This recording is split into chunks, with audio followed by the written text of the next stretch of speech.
Di sebuah perpustakaan yang tenang, kucing putih bernama Milo menjelajahi rak-rak buku dengan anggun. Suatu sore, saat semua orang sibuk dengan buku mereka, Milo menemukan sebuah buku tua yang tergeletak di lantai.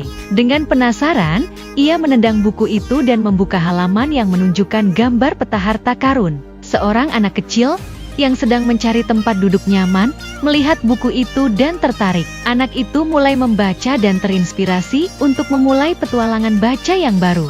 Milo melingkar di sampingnya, seolah tahu bahwa ia telah membantu menemukan harta karun yang sesungguhnya. Cinta membaca